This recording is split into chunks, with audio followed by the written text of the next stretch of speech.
Bastien, comment ça va? Ça va très bien. Mais et sérieux, toi? t'es en pleine forme? Ouais, c'est vrai. Non, je vois ça. Ouais, Alors, il m'a serré la main tout à l'heure. Quand vous croisez Bastien, faut pas y serrer la main. Il vous casse la main. C'est pas vrai, j'avais l'impression que c'était normal. Dans Sacré Star. Alors, les souvenirs. Parce que tu vas parler de ton album, mais on va écoute, savoir ouais, un petit peu. c'est vrai que là, ça fait 1 mois et demi que je suis sorti. On a vécu tellement de choses encore après et pendant. J'ai l'impression que ça fait 10 ans en fait que ça s'est passé. Mais beaucoup de bons souvenirs. C'est surtout le côté humain, je dirais, les rencontres que j'ai faites avec certaines personnes sur l'émission qui m'ont vraiment amené du plaisir. Après, je suis entré, j'étais un piètre danseur. Je suis sorti, j'étais un piètre danseur. De ce côté-là, on a eu une évolution flagrante. Non.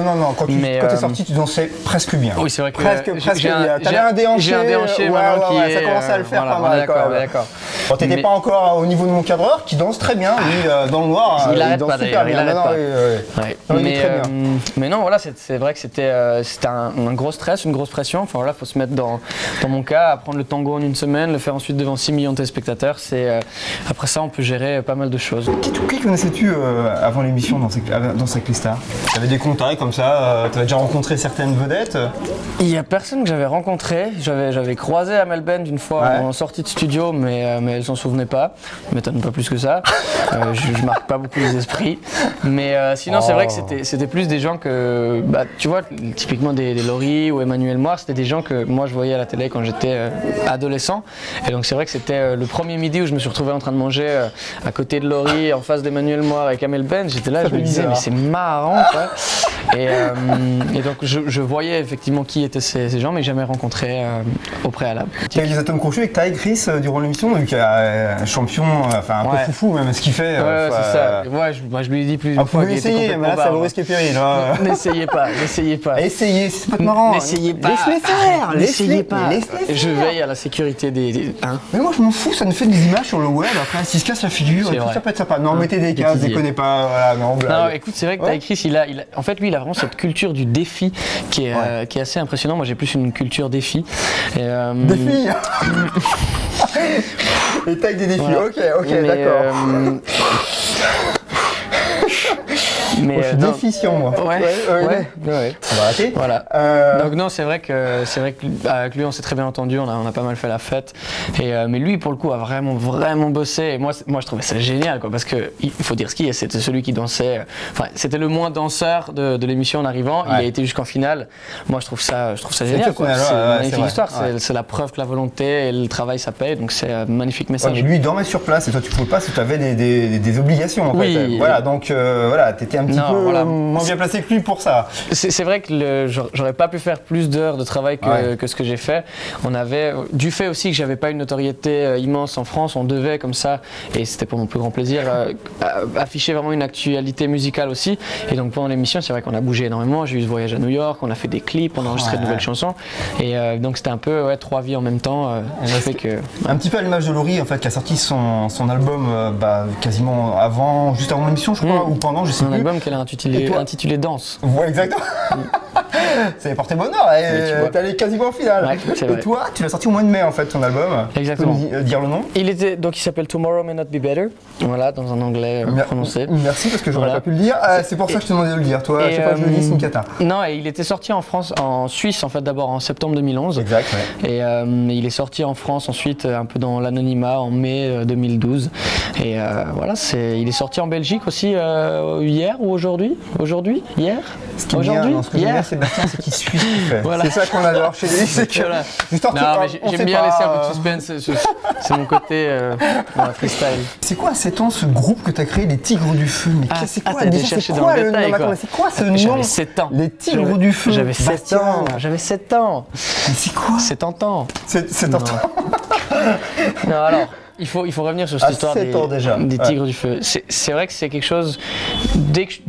Ma première guitare, je l'ai reçue, j'avais 5 ans, c'était un kit Michael Jackson avec le micro et tout. À Noël, j'ai fait le show. Voilà.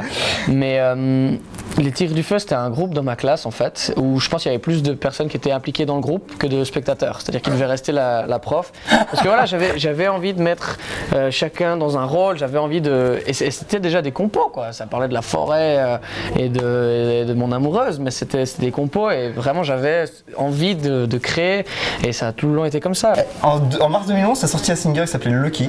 C'était prémonitoire d'ailleurs. C'est ce qui t'a fait connaître en Suisse ou pas? Écoute, l'histoire de Lucky est assez particulière. C'est un homme d'affaires lausannois qui m'a donné la possibilité de financer un single. Il m'avait découvert lors d'une soirée d'anniversaire en fait, où je jouais comme ça pour les potes, 2h du mat, nanana, ok. C'était une soirée joviale, disons. Et il m'a dit comme ça, ok, qu'est-ce que tu fais? C'était un producteur. Je dis non, il ne cherche plus, t'en as un. Bref, on part sur ça, ça a pris quelques mois. Il me donne la possibilité de financer mon single. On l'a enregistré, envoyé aux radios en disant voilà, est-ce que ça vous intéresse? Et là, chaque jour, quand j'arrivais au bureau, on me disait putain, il y a cette radio qui le joue, putain, il y a cette radio qui le joue. On a une demande d'interview là, une demande d'interview là. Et moi, il faut s'imaginer que j'allais à l'entraînement. Hein, je conduisais ma voiture, il y avait Rihanna. Et après, il y y avait moi. Il y avait Rihanna. Putain, à côté de toi. Dans le poste. Ouais, dans le poste. Je l'aurais pas raconté comme ça. Putain, il y avait Rihanna quoi. Et donc c'était hyper surprenant. Et c'est vrai que c'est ça qui a lancé, c'est ça qui m'a permis de faire des scènes de plus en plus grandes. Et c'est ça qui nous a donné une première notoriété. Et c'est toujours un plaisir de la jouer sur scène, malgré le fait que je l'ai joué des dizaines et des dizaines de fois. Ouais. Parce que c'est une chanson hyper positive. C'est difficile d'inventer une chanson hyper positive. Et c'est une chanson vraiment qui, comme ça, donne du plaisir aux gens pendant les concerts. Et ça, on le sent vraiment beaucoup sur scène. Alors là, il y a un single qui cartonne, c'est Alléluia, en fait, qui passe en boucle sur Énergie d'ailleurs. Je crois que c'est la chanson la plus diffusée sur Énergie. Ouais. Ce qui est d'ailleurs assez paradoxal, dans le sens où Énergie, c'est quand même une radio dance. Alléluia, on n'est pas dans la chanson dance. Non, c'est pas vrai. Comment tu l'expliques? L'histoire d'Alléluia, c'est. Au final, j'ai l'impression que les trucs les plus spontanés, les sortes d'accidents, c'est peut-être ce qui rend le mieux. On a une version acoustique de Tomorrow May Not Be Better qu'on a enregistré en une après-midi et qui a dépassé le million de vues sur YouTube maintenant. Donc je me dis que les trucs. Alléluia, c'était ça. Je savais que j'allais danser sur. Merci beaucoup. Je savais que j'allais danser sur cette chanson pendant un des primes, mais je me suis dit, moi, c'est une chanson taboue dans ma famille. Hein. Mon père m'a demandé de jouer cette chanson à l'enterrement de ma grand-mère en fait. Et du coup, ensuite, c'est devenu une chanson un peu taboue. C'est difficile de passer dans le salon et de chanter Alléluia, Alléluia. Dis-moi, Laurie, c'est quoi? Lauride? Quoi? Oui, les rides. Oui, moi j'en ai, moi. De quoi tu parles? Laurie. Il s'est rien passé, quoi. Alors, Laurie, avec cette question. Parce que nous, quand on a fait une interview, je te le dis parce que personne ne nous écoute en fait, je me demandais si elle connaissait Bastien Baker, elle m'a dit c'est pas un chanteur suisse. Elle connaissait déjà un petit peu. Donc, écoute, ce qui s'est passé avec Laurie, cette couve de public, voilà, je ne peux que démentir et être navré par cette publication. Non, en l'occurrence, pour moi, voilà, franchement, si je me place de son côté, ça m'aurait fait vraiment chier. Voilà, en plus, elle sortait d'une rupture, c'est un peu mal exprimé. Mais voilà, de mon côté, ça m'a fait plutôt marrer. Quoi. Je débarque en France, je vois ma gueule comme ça sur le public. Je suis bon, bah voilà, welcome in France, quoi. Mais c'est ton style de femme? C'est ton style de femme, Laurie? Là, non. Le margoulin. Attends, dis-moi, Laurie. Alors, dis-moi, ça pourrait? Bon, alors, c'est quoi ton style de femme? Non, écoute, les femmes, c'est comme un duo. J'ai pas de style de femme. Ouais. Il faut une connexion, il faut quelque chose. J'aime les blondes, les brunes, les rousses, les tout. Voilà. Allez, je te pose une question, tu vas me répondre l'inverse de ce que tu penses. D'accord. Je te pose une question, tu réponds le contraire de ce que tu penses. Pourquoi c'est compliqué? Non, mais c'est vrai que je sais pas pourquoi. Je sais pas qui prépare les questions. C'est scandale. Sûrement un type sur son scooter. Ouais, qui doit tenir des feuilles, c'est un mec un peu bizarre d'ailleurs. Ouais. Niveau danse, comment était l'ensemble des candidats de Danse avec les stars? Nul, c'était vraiment un casting pourri. D'ailleurs, c'est pour ça que j'ai été aussi loin. Voilà. Ils étaient vraiment tous nuls? Ouais, tous nuls. C'est ce qu'on m'a dit aussi, moi. Non, mais je pense qu'ils étaient vraiment tous nuls et le casting était vraiment pourri. Pourri, ouais. Nul. Mais pourquoi ils font ça à TF1? C'est quand même... Enfin, c'est bizarre. Je sais pas. Ouais. Je vais te poser une question. Je te pose deux questions simples. Ouais. Okay. Je dois toujours répondre l'inverse. Non, tu réponds normal. On passe à une autre... Si tu trouves les deux réponses, je tweeterai sur mon compte Twitter, si tu trouves les deux réponses à mes questions, Bastien Becker est génial, courez acheter son album. Si tu trouves les deux réponses, je mets ça sur mon Twitter tout à l'heure, je le mets. Et si tu en rates une, toi tu mets LD People, c'est grave de la balle, sur ton Twitter. T'es ok? Bah ouais, t'es ok. C'est ok. Allez, c'est super facile. Alors... Roger Federer a gagné une fois Roland Garros. Vrai ou faux? Et en quelle année?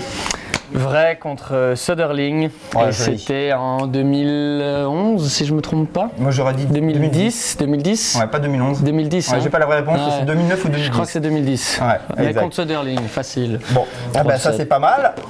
Bravo. Merci. Le pape va ouvrir son propre compte Twitter le 12/12. Est-ce vrai? Il a déjà 500 000 followers. Est-ce que c'est vrai ça? Attention, il y a du suspense. Aïe aïe aïe. Le pape ouvre son compte Twitter. Non mais attends, je sais pas, il m'a réfléchi bien. Tu vois, mais l'Église a besoin de se moderniser. C'est vrai.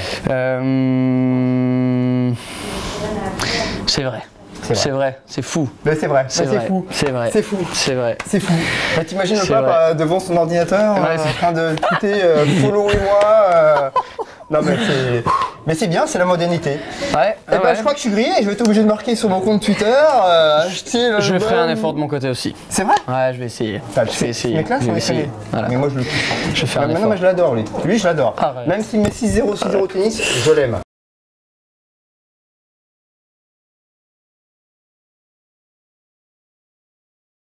Mesdames et messieurs, bienvenue dans le happening de Bastian Becker. Aujourd'hui, une nouvelle qui rend la France entière triste.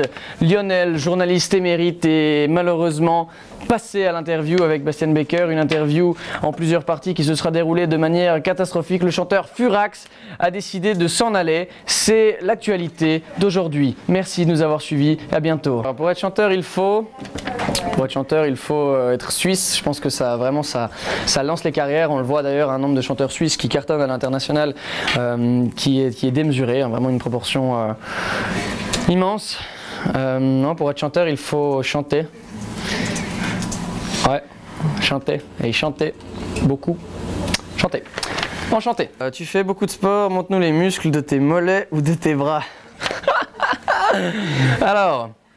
Bon, les mollets, ça va être un peu compliqué. Je vais tenter de faire quelque chose avec le bras et spécifier quand même que je ne fais plus beaucoup de sport.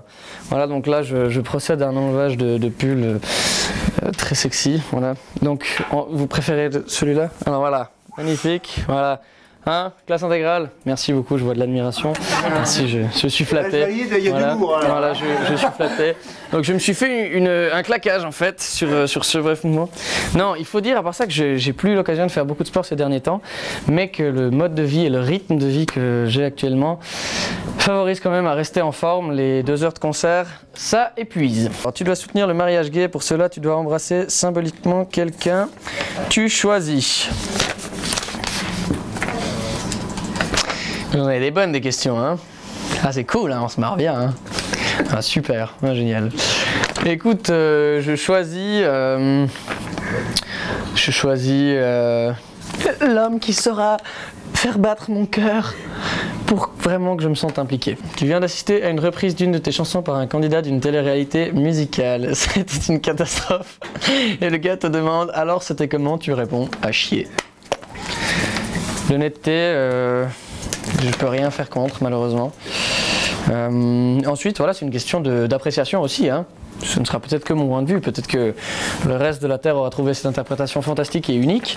Peut-être que j'aurais simplement trouvé ça unique. Of the future and I regret the past, and when I see those old pictures it's all gone by so fast.